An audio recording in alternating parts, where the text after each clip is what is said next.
Com uma carreira de sucesso no mercado financeiro, Daniela Salim sentia que ainda faltava algo para se tornar plenamente realizada. Embora não reconhecesse, ela já tinha culinária como uma habilidade inata, que veio à tona ao se tornar uma chefe de cozinha especializada em eventos e catering. Criadora do projeto Colher na Estrada, que pesquisa a cultura local de diversos lugares do Brasil, trouxe a culinária dos diversos sabores do nosso país para seus eventos. Junte-se a nós e venha descobrir como ela traz a cada dia mais sabor à vida das pessoas. E aí, moçada e amigos do podcast Nada de Pânico, sejam bem-vindos a mais um episódio da temporada Nunca é Tarde, onde conversamos com pessoas profissionais de diversas áreas que em algum momento da sua vida, da sua carreira, fizeram uma mudança, né? Mostrando que não existe tempo ou situação ideal para você ir atrás aí de novas oportunidades, novos negócios, de seus sonhos, enfim, sempre buscando uma realização. E você que já conhece o programa, fique à vontade de compartilhar, né, com o seu network, com pessoas que podem se beneficiar das informações que a gente traz no Nada de Pânico. E claro, né, de clicar no sininho, seguir o nosso podcast para que você não perca nenhum episódio. E hoje eu vou ter o prazer de estar aqui comigo com a Alessandra Argona, de São Bernardo do Campo, e com a Silvana Machado, de Campinas, que vão me ajudar nesse bate-papo com a nossa convidada, que é a Daniela Salim, de São Paulo. Né? A Daniela teve uma carreira no mercado financeiro, mexia com investimentos e hoje é chefe de cozinha, já há mais de 15 anos, se não estiver enganado, né? Então, vamos começar. Daniela, fica à vontade aí de fazer seu primeiro comentário. Sim. Bom, boa noite para vocês. Bom, eu acho que todo podcast, sempre que as pessoas abordam esse tema, eu fico super feliz, porque a gente costuma enquadrar as pessoas em algumas categorias, parece que a gente nunca pode mudar muito curso, isso vai criando medos na gente, né? Então, primeiro eu queria agradecer o convite, eu estou super feliz por esse bate-papo. Bom, como o Ricardo falou, eu trabalhei muitos anos no mercado financeiro. Quando eu saí do mercado financeiro, eu estava trabalhando numa área como gerente de fundos de investimentos e migrei, né, que a gente vai falar um pouquinho mais para frente, migrei e hoje, depois de 15 anos, eu sou chefe de cozinha, sou professora de gastronomia também, mais focada em comida brasileira. Trabalho muito fortemente com team buildings para empresas dentro de cozinhas profissionais. Eu sou chefe residente no Experience Lounge e é isso. Que legal, muita coisa interessante. Deixa eu só fazer uma pergunta. Então, eu sou mercado financeiro. Então, você que vinha com aqueles investimentos interessantes para a gente fazer, né, no mercado. Exatamente. Como foi isso? Como é que era o seu trabalho na época? Você trabalhou, eu sei que vários anos nisso. Conta um pouquinho da sua experiência nesse mercado. Sim. Eu entrei no mercado financeiro porque, na época, eu estava fazendo faculdade de engenharia. E as corretoras já começa a complicar mais.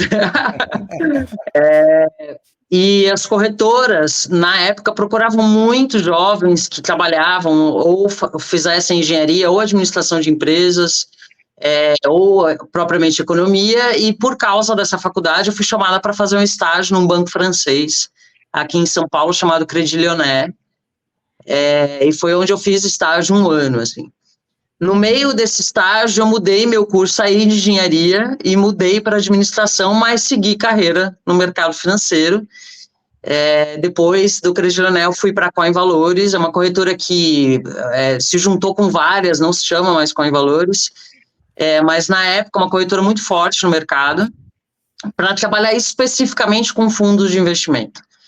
Então, a ideia era montar carteiras, como a gente fala, dentro do mercado financeiro para esses clientes e fazer captação de uma forma geral. Então, precisava ser sempre alguém que entendesse muito da área, né? Eu fui fazendo carreira, então eu fiz mais um tempo de estágio nessa corretora E aí fui crescendo lá dentro e depois, mais perto do final eu já estava como gerente comercial de fundo de investimento. Então não só era sobre uma área comercial, mas era também captar bons produtos no mercado, produtos financeiros, né? Uhum. Então meu trabalho, ele era um trabalho de conexão com as pessoas, mas muito através sobre os seus investimentos, né? Ainda nessa área, eu cheguei a fazer muitas palestras em empresas sobre educação pessoal financeira. Então, o meu gosto por falar em público veio antes de ser chefe. E aí a gente fazia um trabalho muito legal, que era de apoio aos funcionários de empresas para lidarem melhor com as suas finanças e assim não terem preocupações no seu trabalho, e aí tudo, o corpo vivo, tudo funcionar melhor. E aí, nesse meio do caminho, eu fui participar de um team building, gente. Mal eu sabia, né, o que estava pela frente. E aí foi quando eu me encanto com a gastronomia. Vamos falar um pouquinho disso. Eu queria voltar no mercado financeiro. A gente tem imagem, muitas vezes, o mercado financeiro ganha-se muito dinheiro. Essa foi sua experiência também? Eu acho que o mercado financeiro, ele não é uma fábrica de dinheiro onde você descobre a fórmula e aí estou dentro do mercado e descobri a fórmula, né? Se consegue fazer o dinheiro trabalhar para você, que é o que uma expressão que a gente usa muito no mercado financeiro, estudando o melhor produto, dependendo do seu perfil, mas sempre parte do seu patrimônio, né?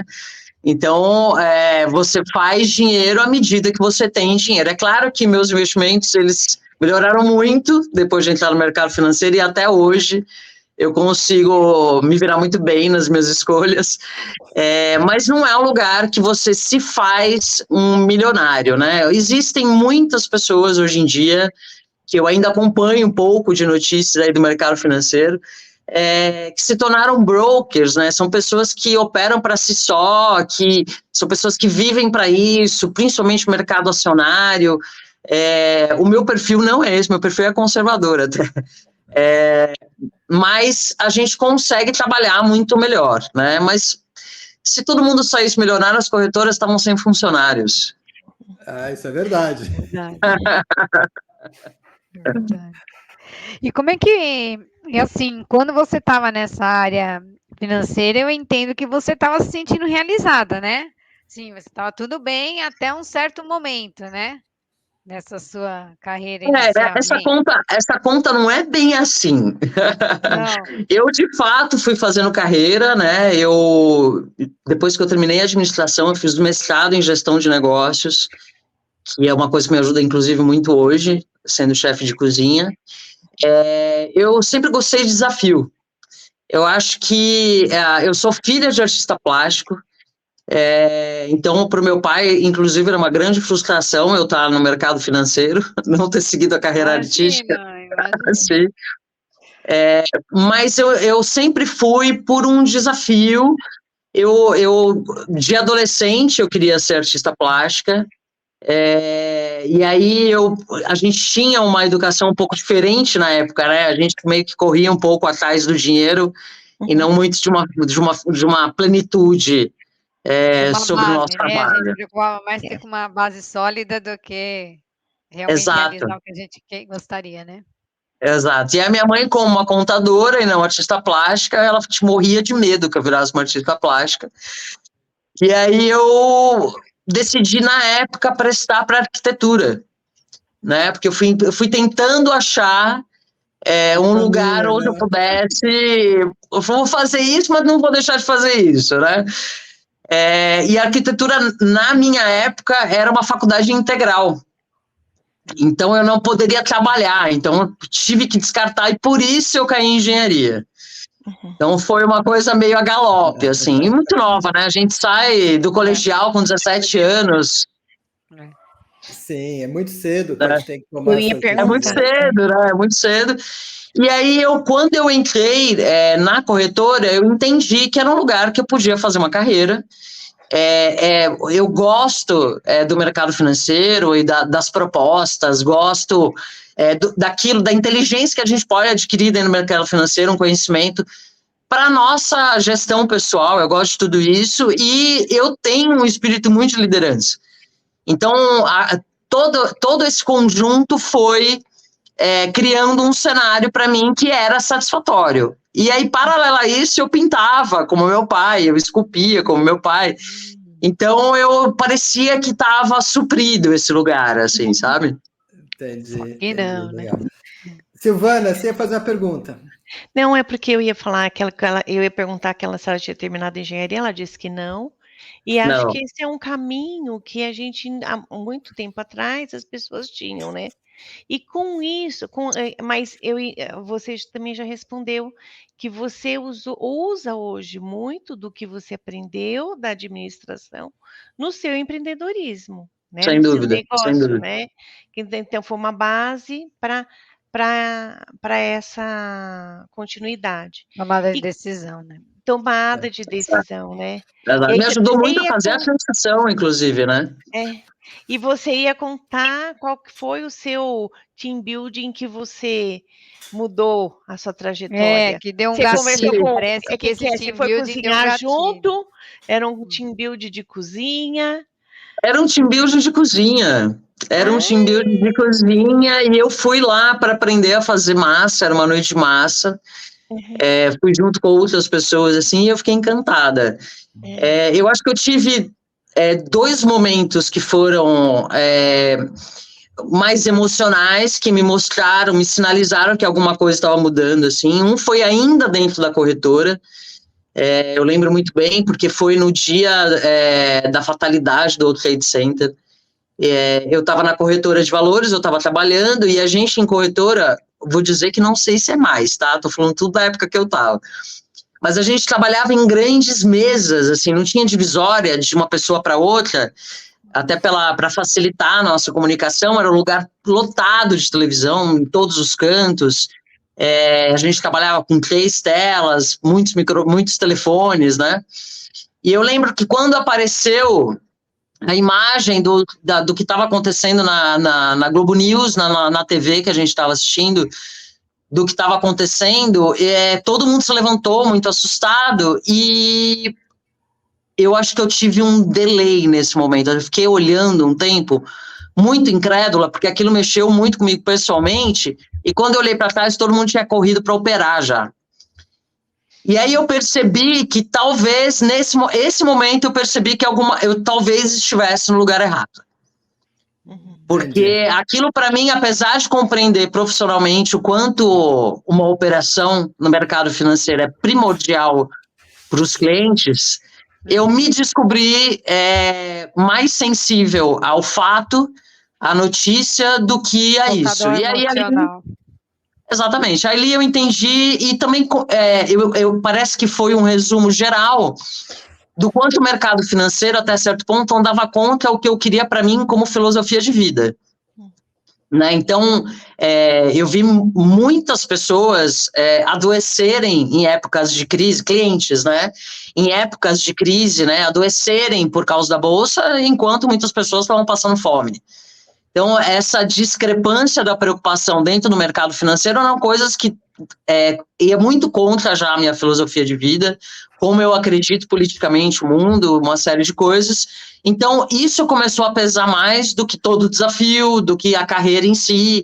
Então, eu já vinha com algumas coisas desconfortáveis, mas ainda julgando como imaturo. Isso é curioso, né? Porque a gente carrega a carga, né, do que ganhar dinheiro é o mais importante, né?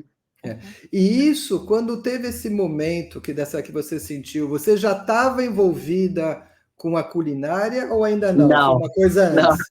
Não, na verdade a culinária, né, a gastronomia, ela é uma coisa muito de família, e que eu sigo até hoje, fazendo sempre entre amigos, assim. Então eu sempre fui a amiga que cozinhava mais, eu sempre fui a filha que fazia a ceia, mas eram coisas que passavam despercebidas para mim. Eu nunca enxerguei a gastronomia como uma possibilidade de profissão.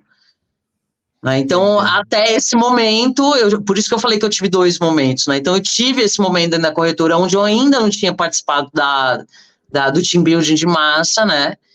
E aí eu tive um segundo momento, que foi dentro do team building de massa. Que aí foi quando eu estava lá com a mão na massa, literalmente, né? Exato. E eu sempre falo muito isso, o professor naquela noite é o Rosni, que é até meu mestre até hoje, e eu ouvindo o Rosni falar, foi como um despertar, assim. Eu entendi, e aí foi caindo aquela ficha de que eu era a filha que sempre cozinhava, de que tudo isso foi caindo ficha, e do quanto a gastronomia é arte, né? Isso mesmo.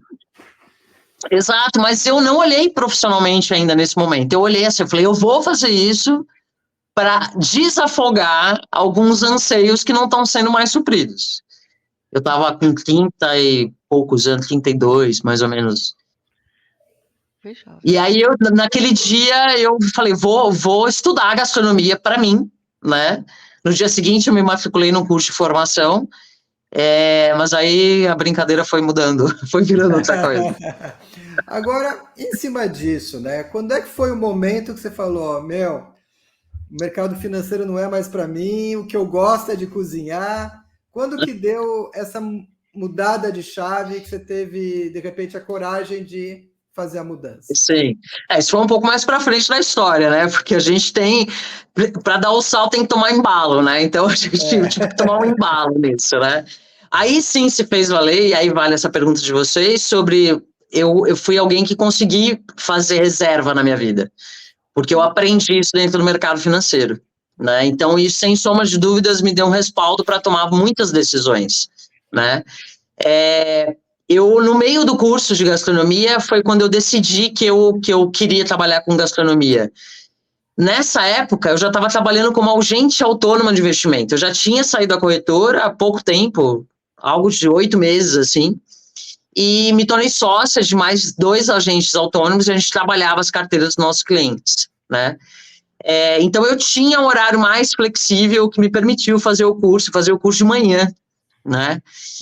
A bolsa abria às 10, então eu conseguia começar meu dia ali um pouco mais tarde, e aí o mercado financeiro a gente vai até a noite, meia-noite, né? Passa às vezes. Então, eu consegui organizar isso.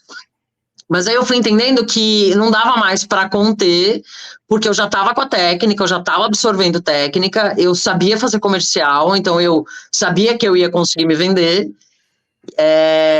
Acabou ficando muito pouco sentido ali, faltava o risco do dinheiro, que esse é o grande lance de todo mundo, né? Como é que eu largo uma corda para segurar na outra? A decisão no peito ela é fácil, né? Então, e para isso, né, você gerenciava uma equipe, né? Exato. Na área de investimento. Exato. E quando você foi para a cozinha, você tinha que gerenciar a equipe da cozinha, Era né? só você no primeiro momento, né? Como é que era?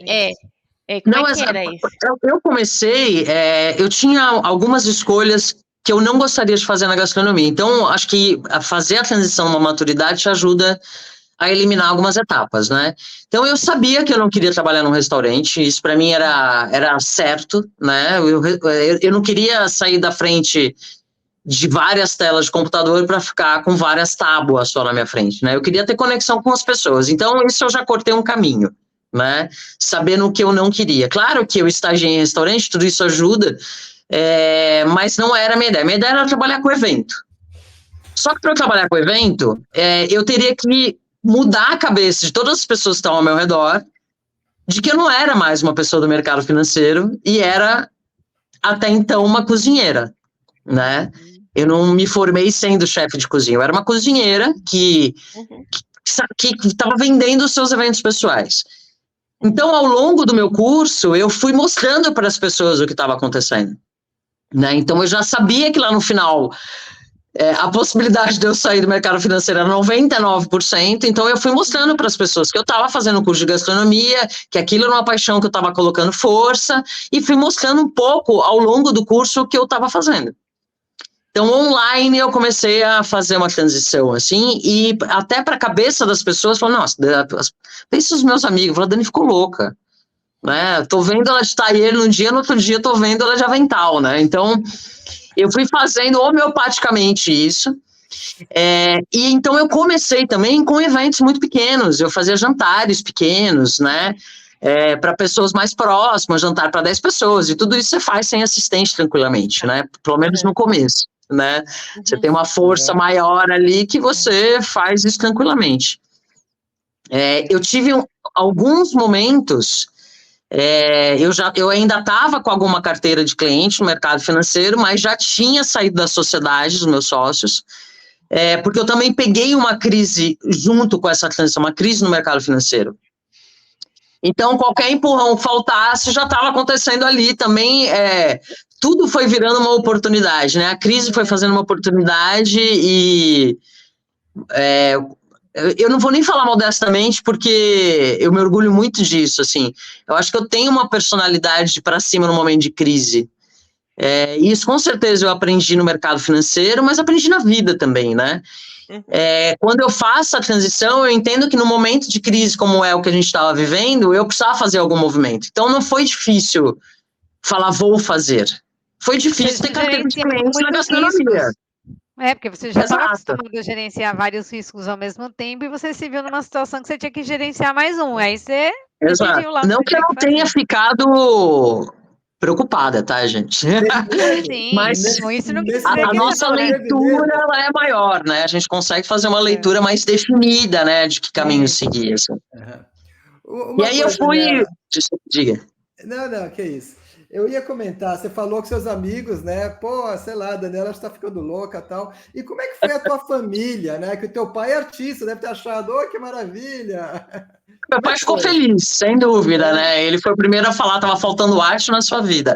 Pensa que eu tenho uma irmã, né? Nós somos em duas, e minha irmã migrou ela era funcionária pública e ela migrou, hoje ela é fotógrafa, então meu pai ficou feliz, tá? Deu tudo certo pro coração dele, ele tem duas pessoas trabalhando com arte. Exato. Eu vi os seus dois iTubes lá, né? E vi você com a sua irmã em Santos, né? Sim, e daí eu ia falar, e aí as duas foram para a área de uma certa maneira que é volta à arte, né? Porque a cozinha integra, né? A cozinha une. Sim. E agora dá muito trabalho, Dani. Dá muito trabalho. Você sabe que aquele negócio que você fala assim, a gente vê muito em mensagens prontas nas redes sociais, né? Que fala assim, quando você ama o que você faz, você não acorda para trabalhar. A gente acorda para trabalhar, né? Porque é uma loucura essa vida, seja lá o que você gosta de fazer. Mas eu tenho um prazer diferente mesmo, sabe? Ele dá muito trabalho, mas compensa demais a satisfação. Isso é geral na cozinha, viu? Quem gosta de cozinha é como se fosse um antídoto que você toma, sabe? Quando você chega no final do evento, que o evento foi entregue com muita excelência, é impagável, gente. Para mim, cada evento é a mesma sensação no final, sabe?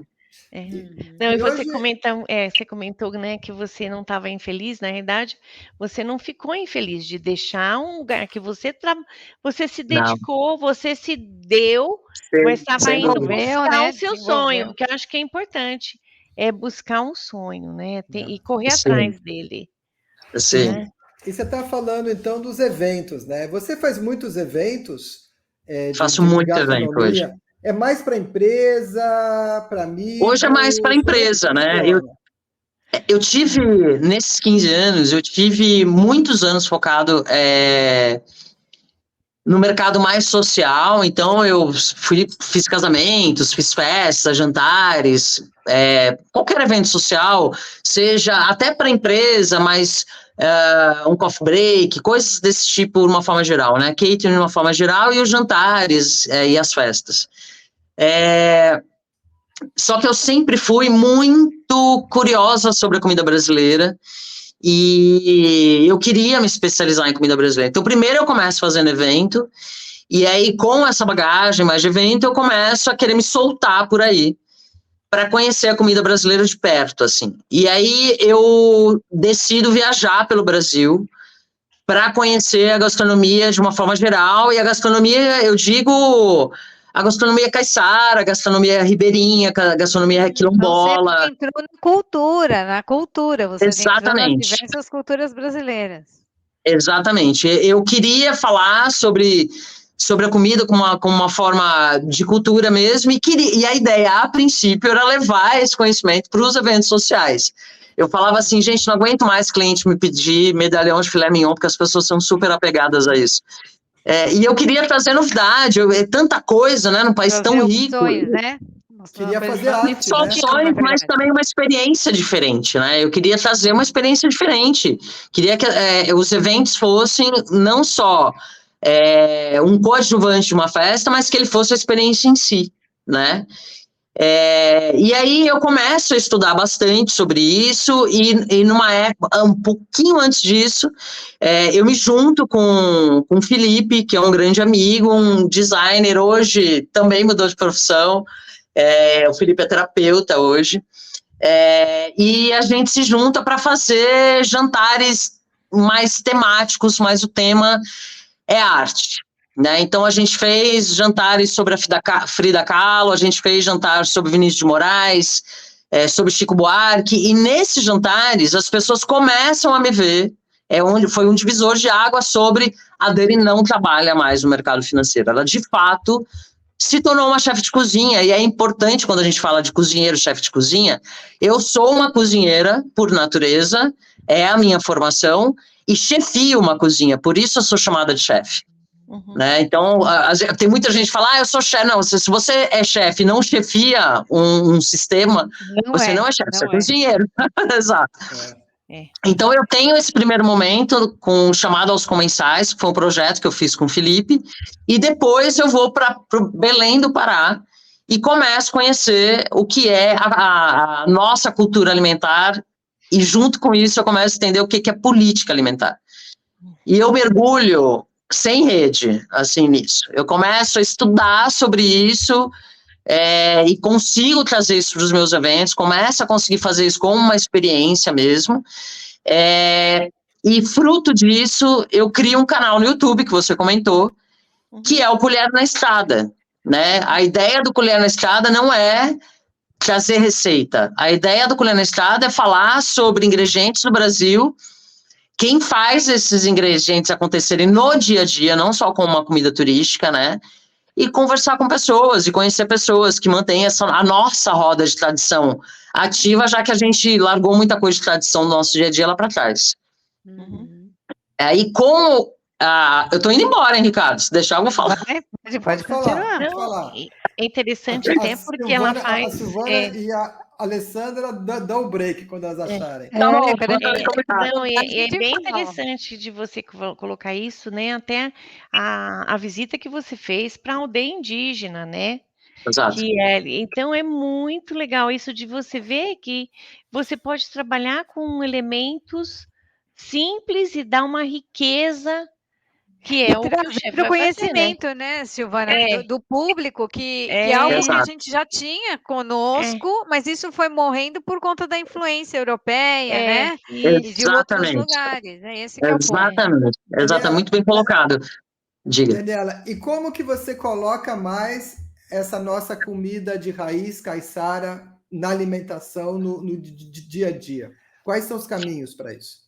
Então, depois que eu faço esse projeto, o Colher na Estrada, eu volto para São Paulo, eu volto para São Paulo com o isopor cheio de ingredientes de lá, e com muito conhecimento passado por pessoas extremamente generosas, assim, que eu não conseguiria mencionar essas pessoas, porque as pessoas, principalmente as pessoas do Norte, eles têm tanto orgulho do que a alimentação deles representa, e eles têm uma consciência que foi se perdendo pelo resto, principalmente Sudeste, né, alguns centros, que era o centro que eu trabalho, era o centro fervoroso, né, de São Paulo, e aí eles falam assim para mim, Dani, a gente passou tudo que a gente conhecia, a gente quer que você leve a gente, né, então depois disso eu volto para São Paulo e começo a criar alguns workshops para falar sobre isso.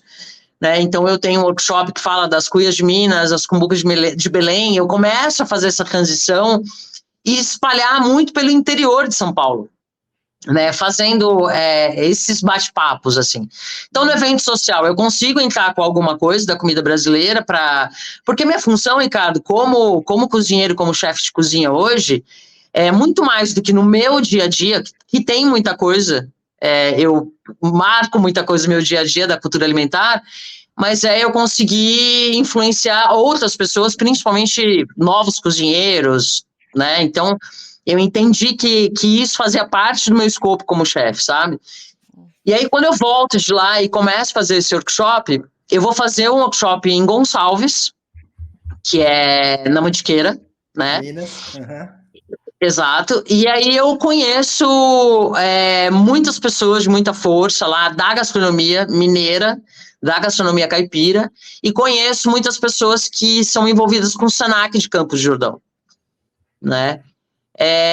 Abrindo um parênteses, que eu acho que é uma história que também é muito importante, assim, para uma mudança, não uma mudança, mas um aumento de conhecimento na minha carreira. Eu tinha no meu radar que eu queria fazer uma continuidade, ou uma pós-graduação, ou um mestrado, né, dentro da gastronomia. Eu já tinha um mestrado dentro do mundo corporativo, né, da parte do meu estudo dentro de administração. E eu namorava um curso do Senac, que é uma pós-graduação em comida brasileira, né? E aí, nesse festival de comida caipira, eu conheço algumas pessoas, um professor do Senac, e ele me apresenta para o Senac, e aí eu fui convidada para dar aula na pós-graduação de comida brasileira. Então, me mostrou muito que esse meu trabalho de campo mesmo, de pesquisa, que eu faço até hoje, estudando biomas, estudando politicamente o que está devastando o nosso bioma, estudando sobre cultura alimentar, estudando sobre deserto alimentar, que a gente tem muitos lugares no Brasil sobre isso. Eu começo a abraçar outras frentes. Então eu entro na área acadêmica como professora convidada do Senac, aí fui dar aula em outras unidades também, e aí sim eu ganho um potencial para fazer isso para minha cozinha. Então os meus eventos hoje, eu sirvo, respondendo a sua pergunta, Ricardo, eu sirvo muito crudo de peixe com redução de tucupi, com elasticana. Eu sempre vou tentando entrar com ingredientes novos, uso muito cumaru, uso puxuri, vou sempre trazendo uma menção e numa cozinha contemporânea que é a minha. Tá. Aí realmente a gente começa a ver o seu lado artístico, né? Você pega tudo isso, essa sua arte, e começa a fazer os pratos, né? Fazer a composição. Sim. Legal. Bem, esse papo tá muito interessante, papo de culinária. Daqui a pouco, pelo menos aqui a gente tá gravando no finalzinho do dia, tô começando a ficar com fome. Mas viu, Daniela, eu queria saber o seguinte, você entrou em pânico em algum momento aí na sua carreira financeira, a parte, né? Eu acho que não foi pânico. Eu acho que eu nunca tive pânico, assim. Eu tive momentos de parar e falar, preciso mudar a estratégia. Eu tive isso, né? Será que é hora de recuar? Foi um momento que eu não estava conseguindo me vender muito, eu tive esse momento, é um momento super difícil. É claro que eu tinha uma reserva, eu tinha respaldo sobre isso, mas eu comecei a pensar até quando, né? Eu vou apostar nisso, né? Eu tentei recalcular algumas rotas, assim. Então, eu entendi que não dava para me divulgar da forma que eu me divulgava, comecei a entender que tinha que ser de uma outra forma, comecei a entrar em contato com as pessoas com uma outra linguagem, tanto que o que não me fez, assim, talvez eu tenha tido um fator sorte, ou fruto dessa estratégia no meio do caminho, que foi no momento que eu estava me divulgando um pouco melhor, mas ainda não estava tendo resultado. Eu tinha um amigo, um colega, que me procurou para saber se eu fazia comida brasileira. Porque ele trabalhava numa agência, ele tinha uma empresa que era um tom brasileiro, a empresa era tudo sobre brasilidade, e ela queria fazer um menu brasileiro. E ele perguntou se eu faria, eu falei que sim. Até então eu tinha feito evento, acho que para 50 pessoas. Ele falou, você faz evento para 200? Eu falei, claro que eu faço. Falei, claro que eu faço, lógico que eu faço. E eu acho que no momento que eu poderia ter entrado em pânico, eu tive essa notícia que ele veio através de uma postagem minha ainda no Facebook. E dali em diante não parei mais. E para fazer evento desse tamanho, realmente tem que ter uma equipe, né? Como é que é isso? Agora eu faço evento para muito mais gente hoje, mas eu tenho uma equipe muito bacana. Na verdade, assim, eu não trabalho... como eu falei, eu sou chefe residente, né? Numa empresa que é uma plataforma de experiências gastronômicas. E a gente tem uma equipe, eles têm uma equipe de chefes de cozinha, uma equipe de produção. Então, eu entro com a minha experiência junto com essa equipe, que é bem legal, assim. E a aceitação desses novos sabores que você foi colocando na culinária? Como é que foi a aceitação do público? Eu imagino que seja bem diferente, né? É bem diferente, sim. Eu acho que aí entra muito sobre... eu brinco que eu já vendi dinheiro, né? Que eu já vendi fundo de investimento. Literalmente você já fez isso, é verdade. Quando você entra na gastronomia, como eu tenho... Por isso que eu não escolhi um restaurante. Sempre que eu começo um evento, eu tenho sempre a oportunidade de conversar com as pessoas. Então, muitas vezes eu tenho, inclusive, a oportunidade de contar mais especificamente do menu, contar um pouco dessa história. O formato team building permite isso, as experiências gastronômicas que eu faço permitem isso. Então, isso já vem muito regado à história, porque muita coisa... A gente tem um engessamento mental que... assim, aumentou no nosso paladar, na nossa visão sobre uma série de coisas, mas a gente está falando de coisas que dizem respeito à raiz de todo mundo, né? As pessoas têm muito orgulho de falar que são descendentes de italianos, de libaneses, de espanhóis, porque minha mãe é portuguesa, e as pessoas falam muito pouco da comida brasileira, né? Então, quando eu trago uma alternativa para o cliente, eu trago uma alternativa com história, e muitas vezes a história dele também, né? Entendi. Então você já está agregando todo um contexto, né? Não é Sem só... dúvida. É uma experiência, né? Não é só uma comida que você vai chegar num fast food, vai pedir uma comida e não vai saber mais o que você comeu quando chegar à noite, sabe? A ideia é que a pessoa tenha uma experiência de fato, né? Para mim, a comida, ela, quando a gente fala de cultura alimentar, ela tem um contexto, né? E isso é o que eu levo para os meus alunos, né? Eu vejo muitos alunos que querem fazer uma comida moderna, que é o que se vende, né? Tá aí todos esses programas de chefes, né? Que estão por aí.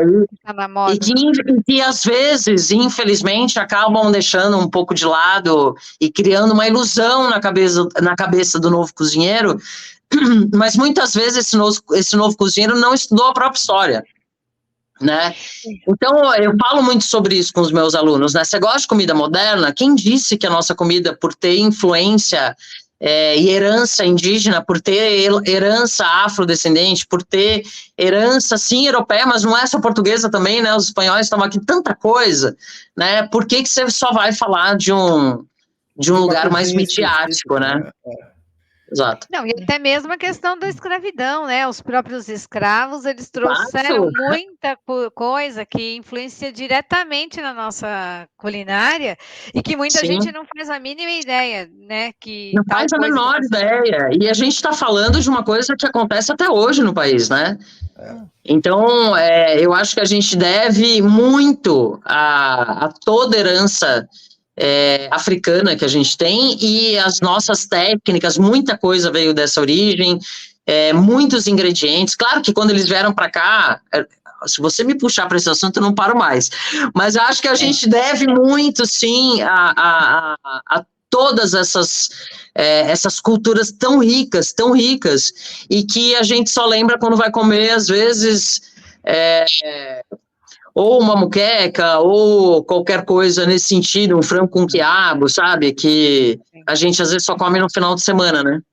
A gente não vive a nossa cultura, né? Sabe, e você, né? Olha que legal. Você, para fazer isso, teve que estudar muita história. Sim. Né? Estudar geografia, para ver onde estão os problemas. Olha que coisa bacana, que riqueza que tem atrás disso.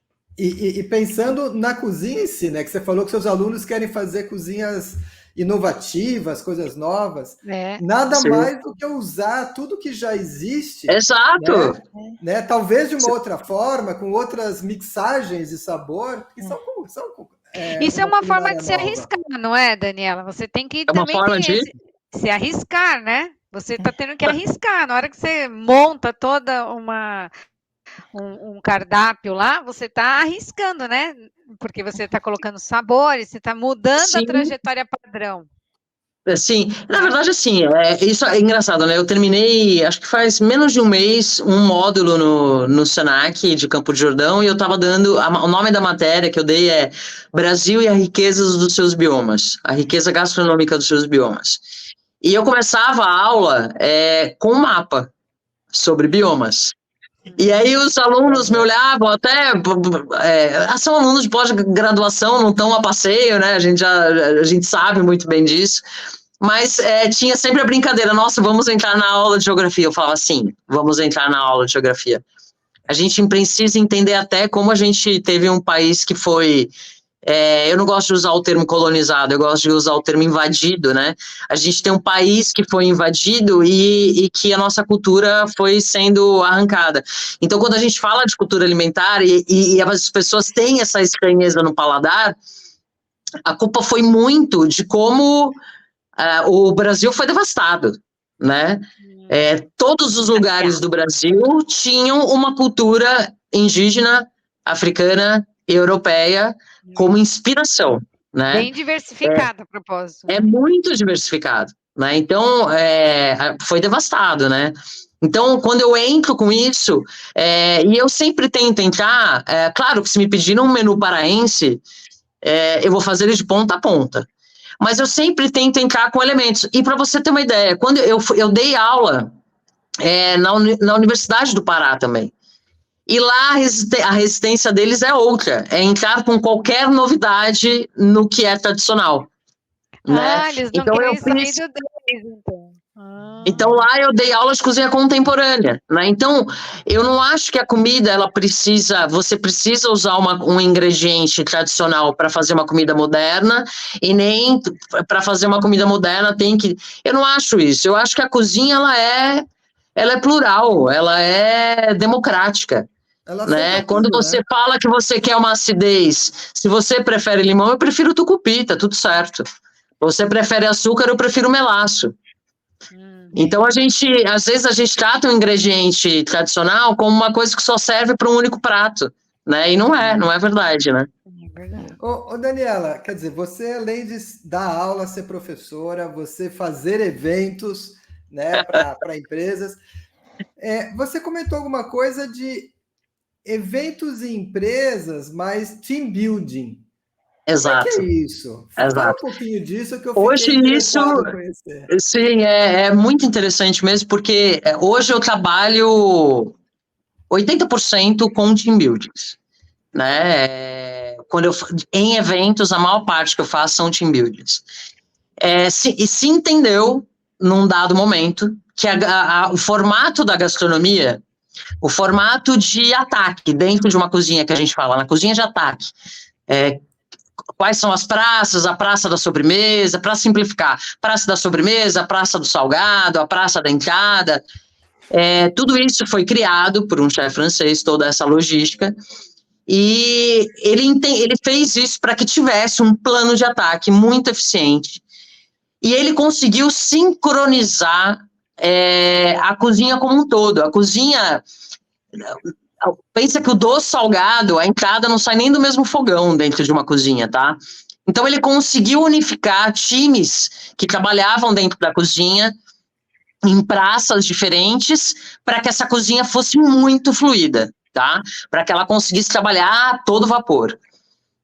Algum dia alguém entendeu e percebeu que pessoas que trabalhavam na cozinha dentro desse esquema eram pessoas que conseguiam colocar não só as suas especialidades, o seu talento, mas também que tinha muita técnica, você conseguiria identificar qual é a melhor qualidade de uma pessoa, os skills que tanto falam, né?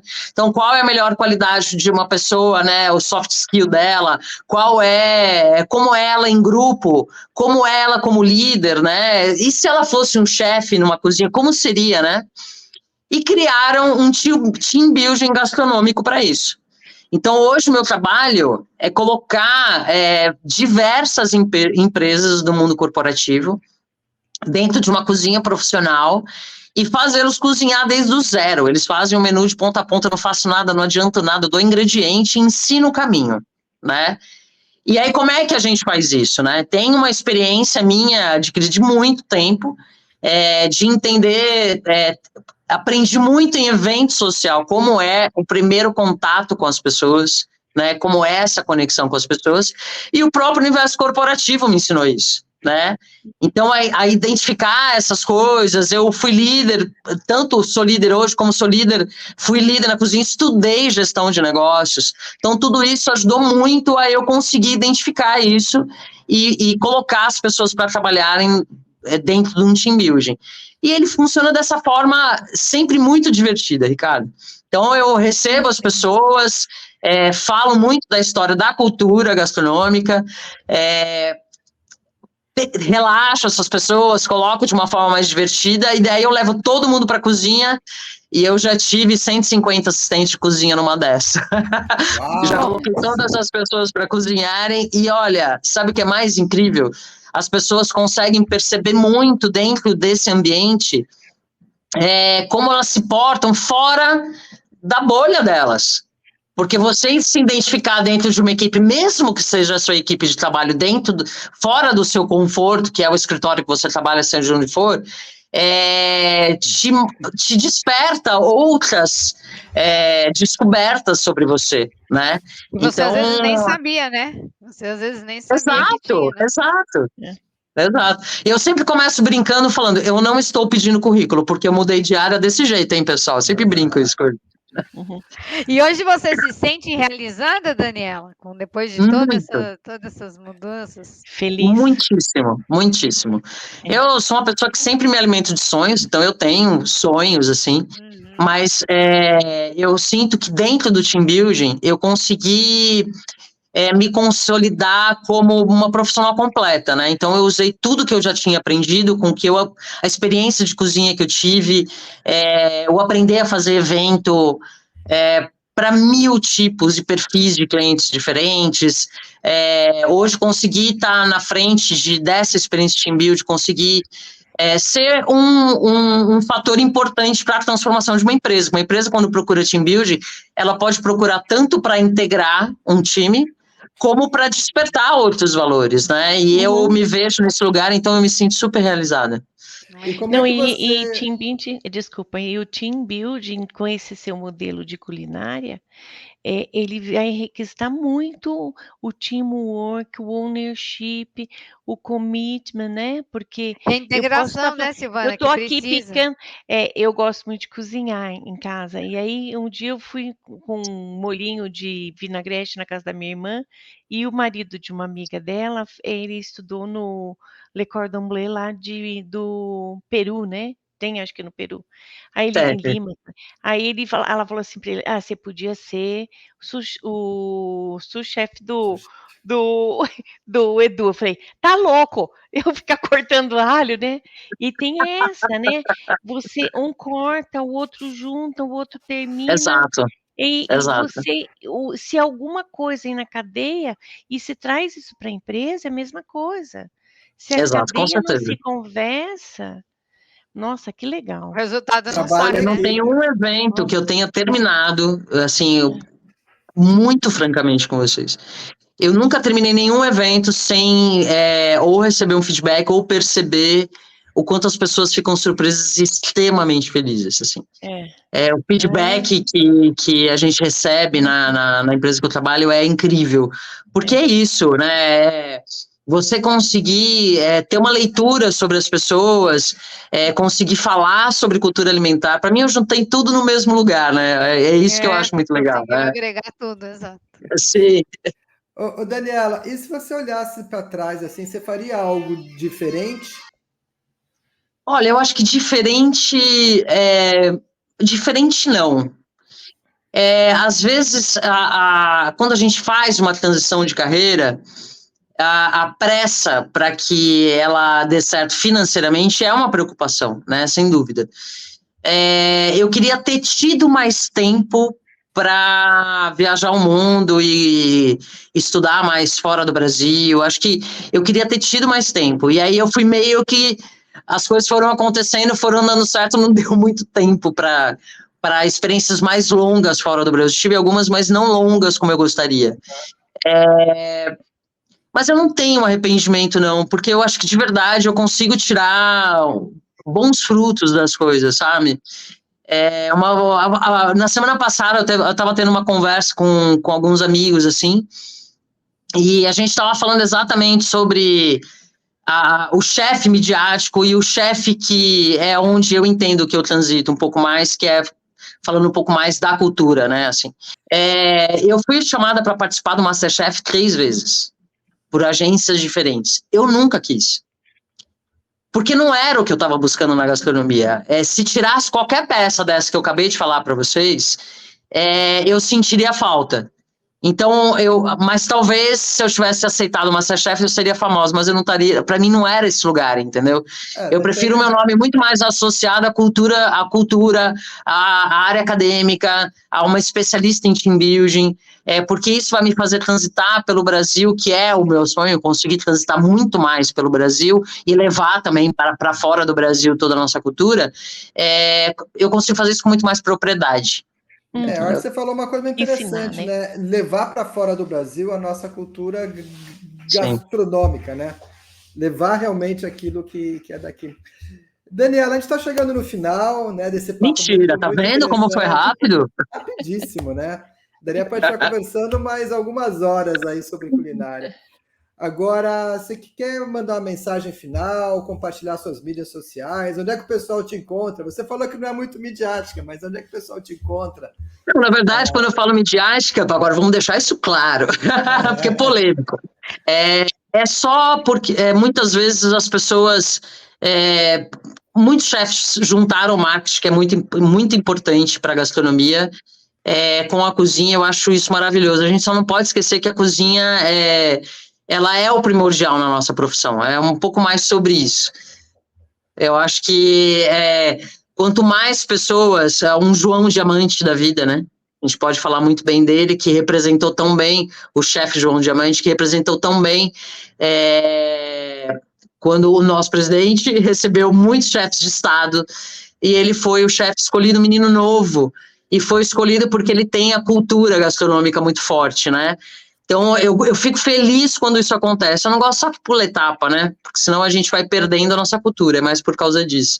Mas eu sou muito de redes sociais. Então, as pessoas me acham facilmente no Instagram, como Chef Daniela Salim, @Chef Daniela Salim. É um lugar muito mais fácil de me encontrar.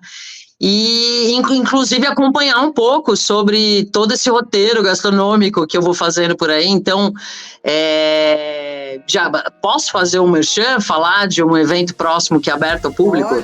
Claro. Então, dia 4 de julho, eu vou estar em Passo a 4, participando, fazendo a abertura do Festival de Inverno de lá. Nas redes sociais as pessoas conseguem acompanhar tanto esses eventos, como os eventos acadêmicos, como o meu trabalho de team building no Experience Lounge. E volta e meia eu tô lá também ensinando as pessoas a democratizar a cozinha e cozinhar, todo mundo aprender a cozinhar também. Ai, que legal, que bom. Muito bom, Daniela, Silvana, Alessandra, obrigado pela participação. Um agradecimento especial para você, Daniela, por estar compartilhando um pouco da sua vida, da sua história e da sua paixão pela culinária. Né, eu que agradeço muito, Ricardo. Eu agradeço demais a oportunidade. Eu acho que, como eu te falei, né, quando a gente falou por telefone, essas oportunidades elas são incríveis para as pessoas que ficam em pânico, mas podem ver que tem coragem, com certeza. É isso aí, né? A gente tem sempre alguns caminhos pela frente, é só a gente abrir o olho. E dessa forma a gente vai chegando no final, né? Lembrando, pessoal, que vocês podem acompanhar a gente no YouTube, nas plataformas de podcast. A gente tem um canal também no Instagram, Nada de Pânico Team, temos no LinkedIn, o grupo Nada de Pânico, e temos o nosso site, nossa landing page, nadadepânico.com.br, onde vocês podem ver acessar todos os podcasts, as entrevistas que nós já fizemos nas diversas temporadas, tá? E basicamente é isso por hoje. Então eu queria agradecer a todo mundo, vocês que estão aí assistindo, nos ouvindo. E vamos de nunca é tarde, afinal a vida é repleta de oportunidades. Então tchau, pessoal, até mais. Tchau, obrigado. Obrigada, Daniela. Tchau.